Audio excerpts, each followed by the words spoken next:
Ladies and gents, thank you. Welcome back to Greats with Garby, episode 2. Delighted to bring it to you once again, courtesy of the great people at ISC Sport, the choice for quality performance kit. It really is sporting gear of an elite standard. And I'm also delighted to have this man on board, one of the genuine good guys of Australian sport, with a story that you'll no doubt find fascinating. He was the prototypical multi-sport sensation growing up, who had some tough but much envied choices to make. That has now led to him becoming the captain of one of the hottest teams in the AFL at present, the GWS Giants. He is Stephen Coniglio, and he's with me now. Stephen, good to see you. I can see you on Zoom, and great to have you with me. No, thanks, Garby. Obviously, mate, I was very much looking forward to coming on, so can't wait for the chat. Mate, I'm really looking forward to it as well. It's obviously something you've done a bit of in the last few weeks or so, because, look, I'm hoping this interview lasts the test of time, but as we speak, it's coronavirus times for everyone. So how does an elite sportsman like you keep it all ticking over amid all of this? Yeah, it's been I guess for everyone in any workplace, it's been a challenging time. Definitely had to quickly figure out how to work Microsoft Teams and Zoom as we're using today, and how to best use that in keeping contact with the team and whatnot. But yeah, it's definitely been a challenging period for everyone in society. I think for me, it's a lot of my life is trying to always stay present and sort of bigger picture or perspective. So it's been a really good time, obviously, to keep fit, whether that be with AFL or trying a few other sports or weights, but at the same time being able to spend time with family and really sort of reconnect that way. I was lucky enough to get back to Perth, and then obviously now back in Sydney. So just trying to use it and then as a time to just remember the times you had sort of growing up as a kid when you didn't have a mobile phone or whatever, and playing board games and whatnot. I think for me it's been a challenging but special time. Fantastic. Who have you been training with? Because you've all been paired up, haven't you? So who's been your person? So in Perth, it was I was with Jago Amira, who's at Hawthorn, he's one of my best mates. So he was my training buddy over there, and then since I came back, I've got a young up and coming player by the name of Heath Shaw, who I've been partnering with. So he's a great training buddy. Likes to sort of get up nice and early, get the work done, and then get on with the day. So he's been my training buddy since returning back to Sydney. I dare say there wouldn't be a dull moment training with Heath Shaw. No, not at all. There's always something, and there's always a follow up text afterwards. If what time do you want to have red wine? So, especially since you're allowed, 2 people in your household now. So it's been great. I was going to say, you two would be interesting because you come across anyway as a clean cut individual. That might not be the accurate perception, but he is mischievous and he owns that. So how do the two of you work as a duo when that's the case? Yeah, he's funny. He's like, I live with Heath for a good 4 or 5 years, and he's a very different Heath Shaw to the one he's on the football pitch at home. He's quite reserved, and not reserved, I wouldn't say, but quieter than definitely he is on the footy field or around the training club. And his OCD is through the roof in terms of cleanliness and the way everything has to operate around the house. He's a perfect housemate, but someone who's very different to the one we see on the footy field most weekends. We share a lot of obviously common interests, so it helps both obviously love football and AFL and whatever. He usually has the racing on at least 22 hours of the day, so it's never a dull moment in living with him. I'm sure there isn't. Look, we're not going to do too much sort of topical news stuff, but there has been a lot of talk about the Victorian bias, and interstate teams haven't been allowed to train in big groups because Victorians couldn't. That's all changed as of today, the day we're speaking, and it looks like you're all ready to go within the next couple of days. But do you buy much into the Victorian bias stuff? For me, instead of going into it and being like, oh, there is a bias or whatever, I just love being the underdog. Like, I just like it. So, for me, if there is one or if there isn't one, it doesn't bother me. I think the story of the Giants and the teams that I supported, growing up, there was always this sort of backs against the war mentality. So, obviously the headquarters there. It was once upon a time the VFL, but you know what? There'd be times where they think that they're favouring, whether it be New South Wales teams or teams in Perth or Adelaide. So for me, I just love the fact that we are who we are at the Giants, and our story really has been one of an underdog, script. Well played, well dealt with. A straight bat, which is a nice segue into the cricketing story of Stephen Coniglio as well. The more interesting forward defence perhaps than the usual, but I wanted to start on your early days because your sporting story is certainly an interesting one that many an Australian kid has gone through. But when you're doing it at the elite level in cricket and AFL like you've done, it certainly does prompt a lot of questions. Were you just sport obsessed from the earliest of times that you can remember? Yeah, I was. I mean, I just loved. Obviously, I got two brothers and a sister, and a lot of my childhood memories were playing in the backyard, and it was genuinely October one you're playing cricket, and then as soon as the footy season starts, or around Easter time anyway, when cricket starts to fizzle out, it's football and AFL. So and we're just obsessed with just competing against each other, and I always wanted to become an elite athlete one day. So for as long as I can remember, it was everything that I sort of wanted to do. When did you know that was a likelihood? When did you know that becoming an elite athlete was within your capabilities? Is there a moment you can remember when you went, all right, I'm a little bit different to the other sports people around? Good question.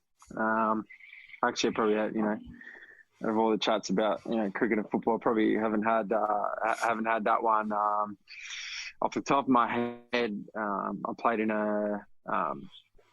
a national carnival for WA in cricket when I was, I think, 14 or 15, and we reversing Victoria, and we had a really good team. Some players in that carnival, playing for Australia now or in the domestic scene, and we played Victoria in the final. I think we played them in the final, and we bowled first, and they made a 190, I think 190 or 200, and then we went out to obviously try and chase that down, and myself and Will Basisto, who's in the WA scene, and that was in the final, and we paced it down. And I got 100 and just over 100 not out, and it was probably obviously winning by 10 wickets in the final was great, but at that time put away winning a final and making 100 and contributing, which was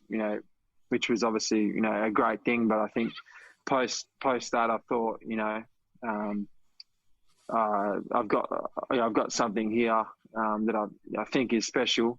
But probably the biggest thing with me is I just always thought that my work ethic was different to a lot of people around me, and as particularly in with AFL and cricket. Maybe cricket, I was sort of up in the top couple in my age group. But footy, that wasn't the case, and I was wasn't probably until I was around 16 that I started to think I was a good chance, and that I was a very much capable player. But yeah, I always just prided myself on when I wasn't at training, what I was doing. And I think probably that was the first one that gave me a lot of confidence to say, A, you're on the right path, and B, you haven't even really touched the surface yet as to what I'm capable of doing. Maybe. Very interesting. Can you name any players that were in that under-15 national team carnival that you played against that have kicked on? I mean, you made 106 not out in the final that you just spoke about for WA, and then 78 not out against the Vics in the under-17s nationals tournament. Are there players that have kicked on to play for Australia from that carnival to give us some insight into the ilk of player that you were up against? Yeah, a lot of guys, obviously. Merrick Buchanan, who's played, played against him. Seb Gotch, a lot of guys in the Big Bash. WA scene, a guy I'm still very close to, Stephen Eskenazi, who plays for Middlesex in the county staff. Will Bazisto, and then Ashton Agar, probably the biggest one, who's he's really kicked on, and obviously is a fine player for Australia at the moment. So yeah, those guys in particular were some of the ones I was sort of playing with or against. So how does the mindset work when all that's going on? You're clearly excelling in Australian rules, and obviously have got the possibility of playing state cricket for starters. I mean, that's a serious visible goal at the age of 16, 17. How do you juggle that in your mind at that age? I think I was really fortunate. My parents were obviously, taking me to training, taking me to school, and great mentors of mine. And I think the most important thing is I didn't sort of. I was doing it so much, and obviously with school and juggling a lot of things, but I was still having fun. I think that can be the biggest thing now with kids that are very good at a couple of sports at a young age. They sort of will either choose one at an early age, or they don't need to. They can keep playing both, and then they overload with one sport, and then by the time they're 17, find that they're actually not enjoying it or having fun. They're sort of doing it because they either chose that sport or the parents are putting too much pressure on them. And for me, I'd have loved both, put a lot of time and effort into both, and my parents made sure that I was always sort of having fun and enjoying it whilst keeping up my schooling at the same time. A couple of Australian legends had some influence on your cricketing career. I mean, Justin Langer spoke to you, didn't he, about potentially playing for WA, and Simon Katich, I believe, had a fair influence on your career as well. Can you talk us through the conversations with both of them? Yeah, I was fortunate, obviously. Justin, I remember at school, I reckon maybe in the year 7, listening to him at the conference PD day with sort of other school captains, and it was just being amazed with. I remember him talking about one of his first games or in the West Indies coming in and bowling at him. I was just fascinated by his mindset. And then Simon Katich played at the same, obviously a little bit before me, but at the same Midland Guildford Cricket Club. And obviously went on to play for Australia and that. And his mum and my dad taught at the same primary school together. So I remember being a kid and Simon being 21 and 22, about to come onto the scene, and he'd give us old cricket gear from Australia A or Western Australia, and I remember just thinking this is the best thing ever. And then I moved to Sydney and kept in contact with him. He came and worked at the Giants for 2 years, and 8 years now at the Giants, and one of my closest mentors, and someone I will reach out to a lot for advice. Just admired the way he went about his career and how he stuck to his values, and very fortunate to be able to have access to people like that. Fantastic. And Justin Langer actually tried to get you to play for WA and commit to WA state cricket, didn't he? How do you turn down Justin Langer or tell him, I'm not quite ready to sign on the dotted line yet? Yeah, I mean, very, very tough, obviously. I remember during that period, I actually wanted it for a long while there. I wanted to play cricket just for the fact that everyone said choose footy because there's 22 spots in a team compared to 11 in cricket. But for some reason that really appealed to me, and obviously with Justin's mindset and whatnot, that was something that was really appealing to me. And I had a lot of friends that were obviously very talented cricketers, and thought it could be special to all come through together. But the way it is, I'm very fortunate and blessed, obviously, the way things have turned out. But yeah, it would have been interesting to see what would happen. We'll get on to the fact that you moved to GWS in a moment, but in the middle of that, you have a passion for soccer as well, a deep passion, a massive Juventus fan, and you love the sport. I know that all the Giants boys get together for FIFA competitions, and you get there early to watch Champions League, and you probably lead the charge on that. So was soccer ever a factor in your mind as well? So I played originally, and then during my high schooling years, because of footy, and typically you'd play. I remember being in year 9, and footy would be, because in primary school, obviously in Perth, rugby league is, or rugby or soccer wasn't huge. So growing up in Perth, AFL was obviously big. So even though my nonna and nonna would scream at me in Italian and tell me to play soccer instead of AFL because it's going to get hurt and whatnot. It was something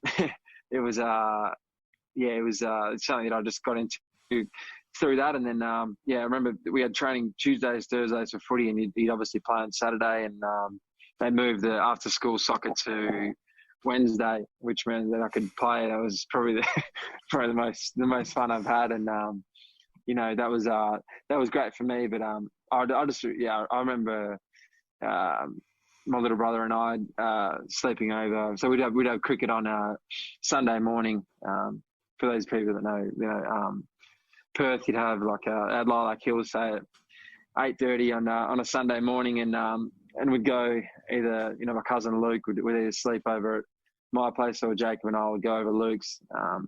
We'd have to watch Chelsea game because Luke loved Chelsea, and then Portsmouth, who once upon a time were quite strong team. We'd watch them. We'd see the Daniel Garb shorts before midweek and on the weekend, and just love that. We'd just the countless hours even now still staying up and watching Juventus games. For me, I just love it.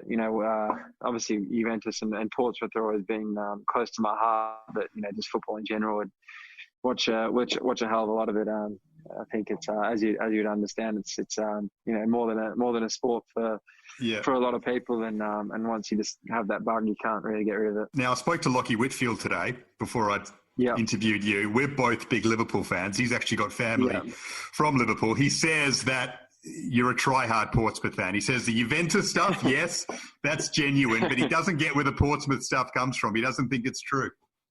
Yeah, no, it's true. Actually, it's just hard when they're when they're in League One, and exactly. You only get one game a season on being sports, but that all started with my mum's actually. My dad's Italian, and mum's English, and she's all of her family. She was born in Devon, but everyone relocated to Portsmouth. And I remember my uncles coming over when Jacob and my little brother and I. Jacob would have been 8, I would have been 10, and getting a Pompey kit. And it just so it coincided with Harry Redknapp coming in, and it was just a wonderful time. I remember I go over to visit my family every year, and I remember about 4 years back.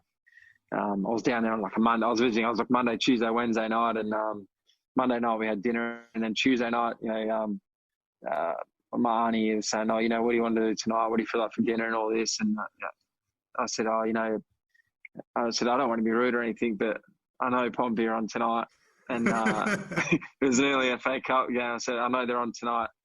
I know it's going to be cold and wet or whatever, but I just really want to go and watch." And my uncle said, "I'm glad you asked. I've already got 4 tickets in the study." So I guess as big as it's kind of nice, as big as Juventus are and the success that they have, and then having another team like Portsmouth, you can't get heckled for being a bandwagon front runner all the time with Juventus. You've quietened down Lockie Whitfield, I think, with that very detailed and entertaining explanation. But yeah, the Juve passion is real, and you've brought the Paulo Dybala celebration into the AFL, which I think so many people love seeing, especially. A bugbear of mine is the Code Wars stuff in Australia. I hate it. I think there's so many people who love different codes, and that's just a great way to show that. Here's a football celebration coming into the AFL, which everyone enjoys. Talk us through the way that came to fruition, that celebration for you. I think obviously it is anyone who watches Juventus, unless you Inter Milan supporter, just loved sort of a couple of years ago when Dybala came on the scene, and quickly became one of my favourite players to watch. And then he was obviously whipped out the Dybala mask, and I remember I did my ankle in 2017, and I was FaceTiming my brother actually in hospital, and he sent me a goal that Dybala had scored the night before, and we were watching it, and I said, when we come back, my first game back, I'm going to kick a goal and I'll do the mask, and I'll do it for you. And he goes, all right, I'll hold you to that. And then luckily enough, I got one on my return game, and then it just sort of stuck from there. I just got obviously some nice feedback, some otherwise feedback, and when you read the meaning behind why he does it, and then why I do it, I just thought it was a really nice message to everyone once they actually find out what it means. So for me, it was something like that, and it's something that sticks. I mean, when you have kids doing it to you over the fence, and when you kick a goal or before something, it's quite amusing, but at the same time, quite special. Yeah, I love it. Long may it continue. And I love the combination of sports, as I said before. I think you would have been the perfect number 8 had you played soccer, that real box-to-box midfielder, the engine to run all day. Yeah, Marquisio is the exact player I was thinking of, someone who's good enough defensively but can still create, maybe even Frank Lampard-like for the Premier League fans. You can do it going both ways. So that would have been your perfect position, I think, the number 8. I admire both of them. So that would have worked for you. But look, it's football's loss is AFL's gain. Speaking about your brother, though, you can sense the way you speak about it that you've got a special connection with your younger brother, Jacob, and I'm sure your older brother and all your siblings. But Jacob did mention that you kicked him out of the Colts cricket grand final, despite him being the one that got his team to the granny. Wasn't great, and I think I might only score. I think I might have got a duck in the final or something like that. So it wasn't as if they were rushing back anything that they were missing. But yeah, I'm very fortunate, obviously, with my family and everything. With my older brother and younger brother and younger sister, we've always, and Jacob and I in particular, with whether it be football or we all played cricket and we all played AFL, but I was fortunate enough that we got to be in some teams together, and it's a very good special relationship I have with all of them. Most certainly. All right, so I mean you're a multi-sport star. You've got cricket obviously as an option, but then GWS drafts you or tells you as a 16-year-old they're going to take you early in the draft, and they've decided on you basically. Does that make your mind up, Steve? I know you said before that it used to drive you on because there's more options in AFL and less in cricket, and you use that as an inspiration. But does it almost make up your mind for you when they say, look, at 16 years of age, we're going to take you, mate, and this is going to set up your life? I remember I'd been to Sydney once before that, and I actually wasn't a big fan of it. So when I first sort of heard of the idea of a Western Sydney team, I went, no, you know what, I need to find a way here I can play for West Coast.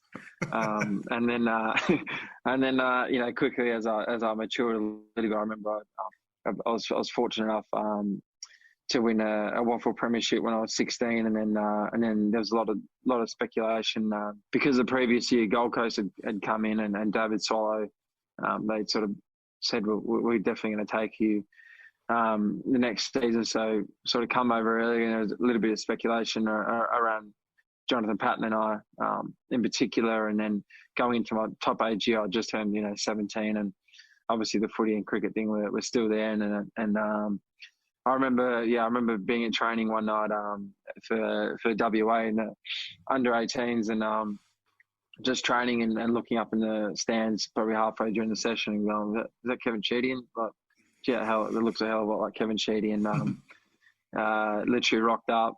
As we started training, asked the team manager for my dad's number, called my dad, said, it's Kevin Sheedy here, blah, blah. We have, can we have dinner tonight? Do you guys have anything on? No. So Dad would obviously come and pick me up from training, and Mum met us at, it might have been Hyde or something. We went for dinner afterwards and just chatted with Sheeds for, a couple of hours. And, wow. Not once did we speak about AFL in the conversation, besides, maybe an early comment here or there, or why he was there. Not once did we speak about AFL, and then we sort of left, and I sort of said, what an incredible night. And then and what incredible man, because I was so, I was like, why hadn't we spoken about anything? He didn't say, oh, I've watched you play or anything like that. And then, a couple of weeks sort of after that, I just got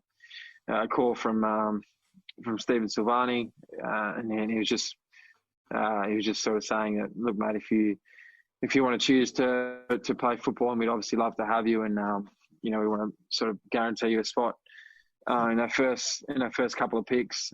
We were really keen on you and Johnny. I think at that time we had the first 3 picks in the draft, and he said, if AFL is going to be your thing, we really want it to be us, and we want you to have the understanding that we'd love to have you here. And then after that, I sort of had made up my mind as to which path I wanted to go down, and the project or my first starting in my career and being in Western Sydney started to become a really exciting thing for me to look forward to.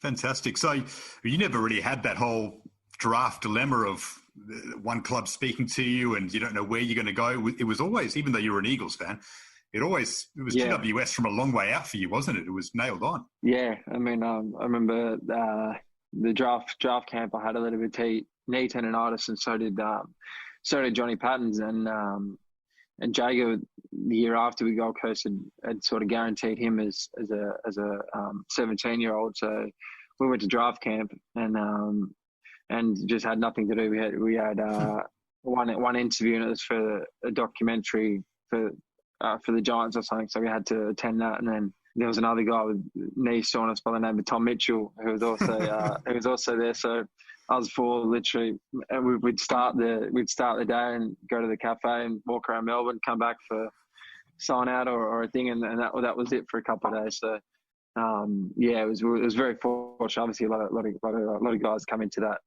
and it can be a daunting period, whether it be draft camp or draft night. But I was fortunate that I sort of had already known what it was going to look like for me. An absolute luxury that so many kids don't get to have. How difficult though was it when you moved over to Western Sydney, a new club that's trying to get on its feet, is being belted every week? I mean, your first couple of seasons would have been just almost traumatic on the field. How difficult was that for you personally? I think year one was year two was the hardest, easily. Easily year two was the hardest. The first year you get by purely on excitement and obviously, living away. I was lucky. I missed my family, but, obviously I was doing what I sort of dreamt of and since I was a kid. So I actually loved sort of every second of it, even when we're getting belted by, teams. We'd sort of all come together afterwards and keep a really tight-knit group. Obviously, we all lived sort of together in the same complex, and that was fun being a 17, 18-year-old. But then you'd finish one week and you'd lose by 160 to Hawthorn, and then you're versing Chris Judd the next week, and then the week after you're versing another superstar, and the week after players that you've watched into a kid. So that whole first year was great, and the second year just didn't happen, and that was easily the toughest sort of year probably in my career, and at the Giants, because the question just lingered. We won one game, and it was in round 17, 18, and it was just like, hang on, is this thing gonna work? And those little voices in your head were definitely chirping away. And then it all did turn slowly, but then surely in the end. I mean, and it seemed from the outside that the culture was such an important part of that. I mean, obviously you had super talented players. Yeah, that's without question. But there seems to be such a brotherhood at the club, and it's an interesting one because there certainly are some egos there. I mean, you got some massive names, some superstars of the competition, so that comes with egos. Yet it all seems to click. How does it work so well? I think the foundations we just got it spot on. I think. Well, I know. I mean, Craig and Mel Lambert in particular. You hear a lot of guys sort of speak about them on various interviews that they do, and the setup that Garby Allen and Steve Silvani and probably Dave Matthews most importantly, but the setup that they had in the early days, Craig and Mel made it feel like family from the get go, and that really buy-in from everyone. We all had fun together. We trained hard together, and then had fun sort of together growing up. When you're growing up with guys around that 18, 19, you see them go through a lot of things, whether it be homesickness or personally in life. So I think bonding together over that, and then we sort of always had it that once we become good, we're going to be a very powerful unit. I think that just stems, and I think guys that come into our system even now, we make sure we tell them the story of how it started and how once we didn't win every week, or and we did have some times early, but I think it was just really important to form that. And I think some of the players that publicly might seem like they have huge egos or whatever, our recruiting and trading, I think from what you've seen over the last few years, you look at guys who you might be alluding to with like players like Shawry, Shane Mumford, Stevie J. Actually, just in the media, people can have their views on them, but they're brilliant people. Always looking to educate other teammates around them and inspire, and they might have their own things that make them so different, but they're notorious winners, and that rubbed off in particular on us. I mean, Shawry's probably been our best player traded to the club without doubt, but him, Stevie J.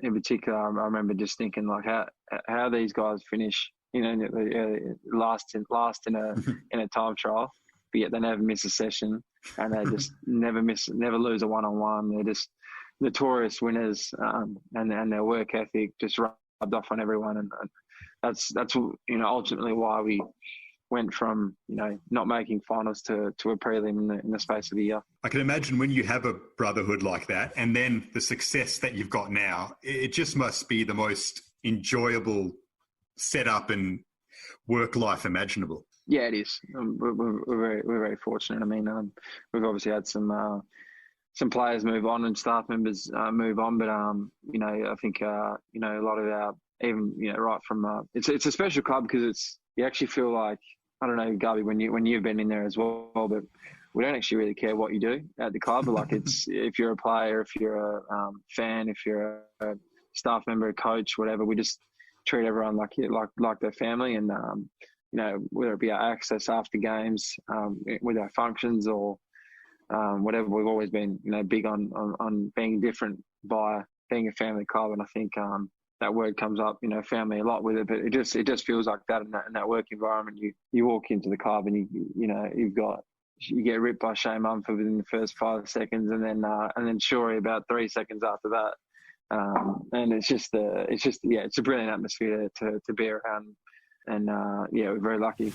Yeah, I trust you're enjoying this chat with Steve Coniglio. He's a wonderful guy. I just wanted to take a brief break to thank our sponsors, ISC Sport. They are the choice for quality performance kit. I have a lot of their gear, and it is awesome. So pick up some if you're in need. And if you would like to promote your business through Greats with Garby, feel free to get in touch via Twitter. That's at Daniel Garb, or email me, dgarb24@gmail.com. I look forward to hearing from you and promoting your business. All right, let's get back to Steve.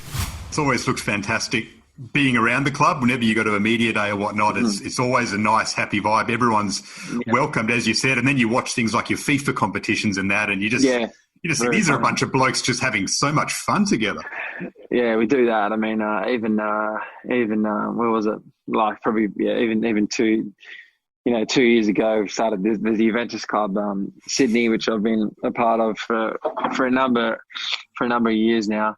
And for a while there, I set up was at Zona Azzurri, which is an ultra football in Alexandria, and slowly it started being on Juventus games, and then we do Champions League mornings there, and have a coffee or whatever at 4 o'clock, and there'd be everyone there, and then Toby and Lockie and I, Shawry, would come sometimes, and we just look across at each other and be like, all right, we're obviously waking up. It's main training day, but we're waking up at 3:30. We're getting there, we're watching it. Just get through training, and then just crash, and then crash Wednesday night. Don't tell anyone we're getting up and watching this, watching Champions League or whatever, because we'll get in trouble by the coach. But yeah, just little things like that along the way, which is special. I'd imagine though that when you've got an environment like that is so inclusive, being captain of that team, which you are now, would almost bring together a completely different challenge, because everyone's one of the boys, but then there are certain moments when you have to step away and be the leader and be the driver and the educator. How did you start to differentiate that when you were given the captaincy? It's a good question. We haven't won anything yet. I think that's the biggest thing for me. And I think watching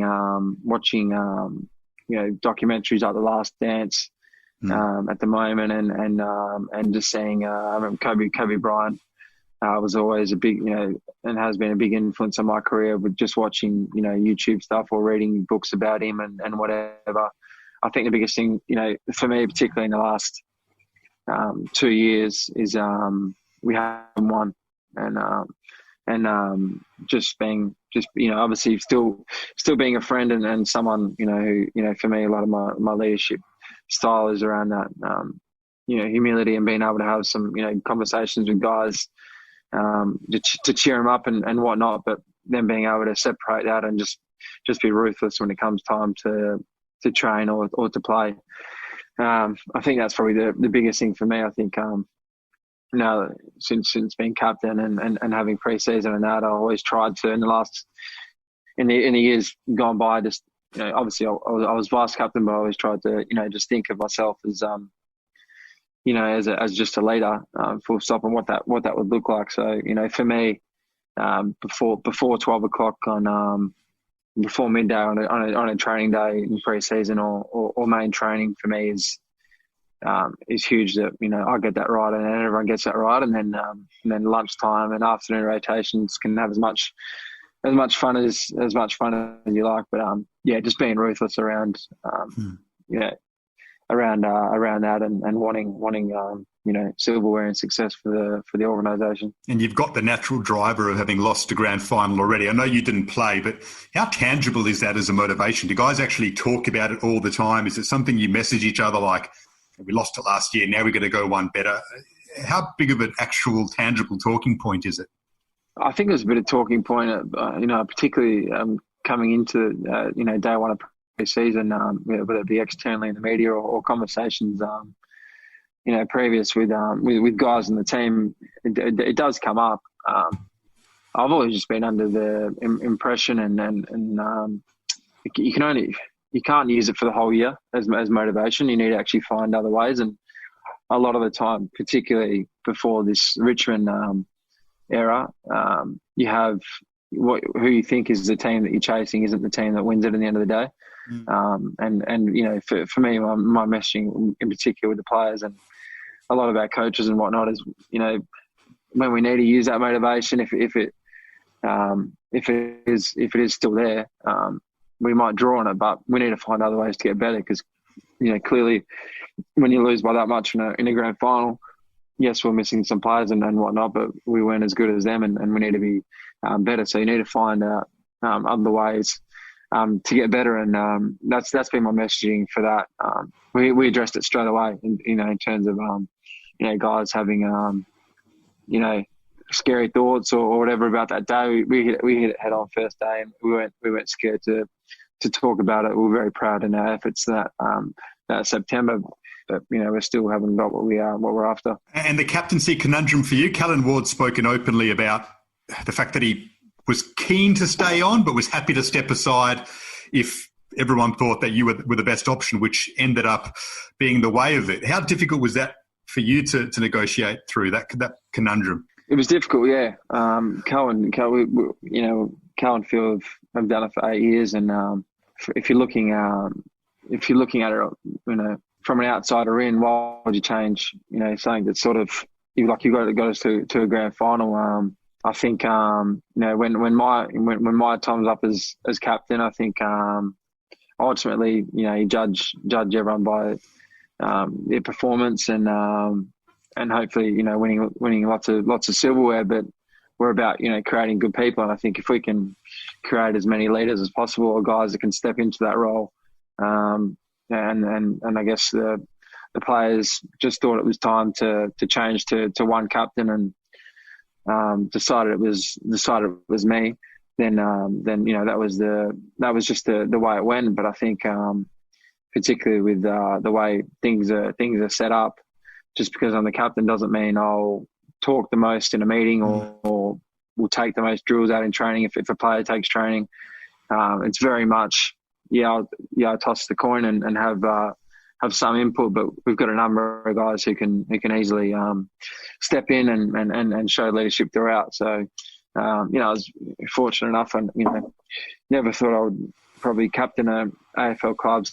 So I was very blessed to learn under Callan for some time, and even luckier that I've still got him playing with me, and we catch up at least once a month just to go through how they see that I'm going, and if I'm battling with anything or anything's troubling me with obviously the wealth of their experience. So but ultimately I just think everyone just wanted sort of a little bit of a change, and just thought maybe it was my time to take over. And that came just after you signed a new long-term deal with the club. How close were you to leaving, to potentially signing in Victoria or going back to WA? Yeah, very close. I think it was a challenging year for me.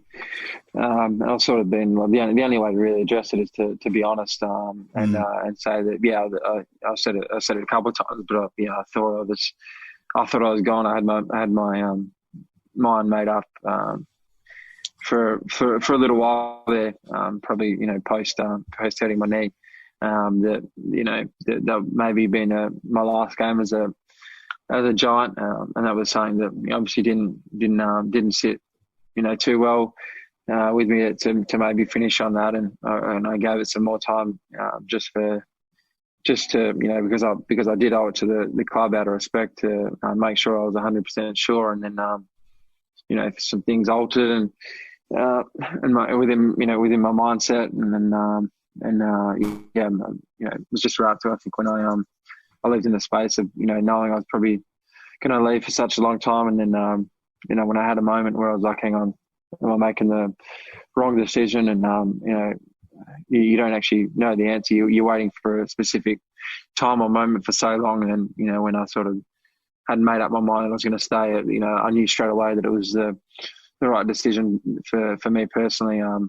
But yeah, it was difficult and long year for me with that. But blessed in the fact that I had options. I think a lot of guys in contract year, their form might waver or whatever. I was happy that I could still play good footy, and I was constantly on a daily reminding myself of how lucky that some guys might get delisted or they get retired early or whatever they get forced into. But for me, I actually had an option where you can go home and play in front of your family every week, or you can stay where you've built a club from scratch, or you can go and do something different with two teams in Melbourne. I was very fortunate enough that I had options. Fantastic. And it's all set up for you now. I think the footy world feels as if you are on the precipice of being, if you're not already, a consistently elite player in the competition. What are your goals? What drives you now that you've got this massive platform to go on and try and achieve some fantastic things, both with your team and on an individual level? I think definitely since becoming captain, and I'm just I just love just reading things about other athletes or watching things. I mean, you look at Michael Jordan everyone's talking about The Last Dance at the moment, but being able to dominate NBA for such a long time, but he's actually scoring average and influence on games lessened, but they were winning championships. And then you have guys like Trent Cotchin, more recently, who copped a lot of criticism from the media and people in the industry for the way he sort of was playing his footy for such a long time, and then he scales it back, and now he might only have 15 touches and a couple of tackles, but his willingness to play for the team. Now he's a two-time premiership captain, Brownlow medalist. I think for me as a captain now, personally, I think of those things a lot more, and how I can give more to the team. I think for me, on a more personal level, I think I'm at a time in my career now where I'm really confident in my own ability, and particularly in the midfield when you look at guys like Josh Kelly and Callan Ward. I think we have one of the better midfield groups in the competition, and want to be one of the best players in the competition for sure. I think I know I've got the capabilities to do that, but at the same time, I'm the captain of a team that's trying to win a premiership, and how that whole piece works is probably now what I'm more after. I think early in your career you can get caught up in, I want to finish here in the best and fairest, and here for me it's about every year. Lenny Hayes always said to me, what's one thing you're going to do this year that you hadn't done last year? And just find that level of consistency that makes you a very good player in the competition that you see with a lot of the A graders now. That self-sacrificial leadership discussion that you brought up before, giving maybe less of yourself as an individual for the team to go further, that's something that the late, great Kobe Bryant spoke to you about, isn't it, when you met him in the States not too long ago?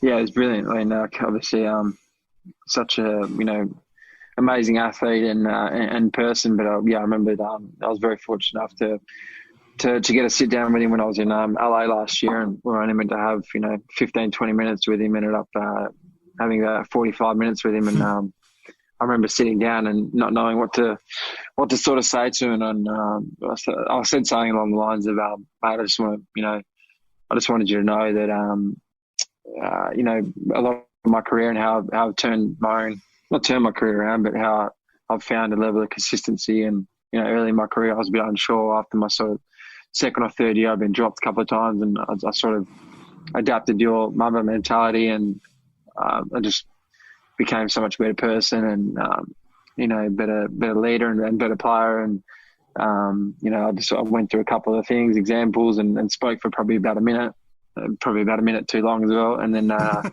said, so for that I really just want to thank you for. And he just sort of stared at me for a second and just went, cool, but that doesn't matter unless you influence someone else, and then that person influences someone else, and then that person influences someone else.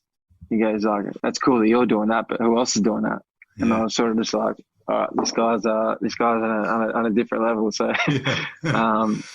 but there was just that mindset. I think he, particularly in his career, he found out that it was more, if he wanted that, success it was after, he needed to influence others around him with that same mentality.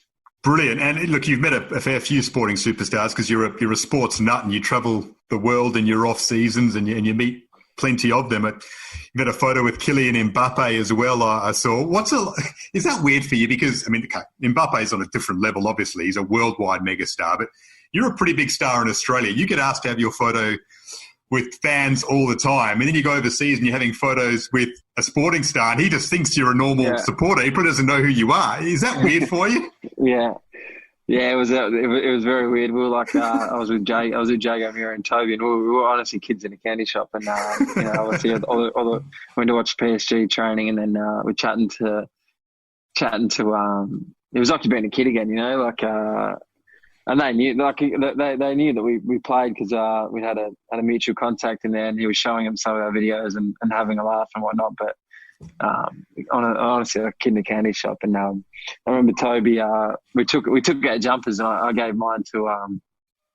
Actually, I hate Icardi. I always have since he was since he was his Inter days. And so obviously, against Juventus and whatnot, and he came over and he finished training before everyone else, or just skipped recovery, one or the other.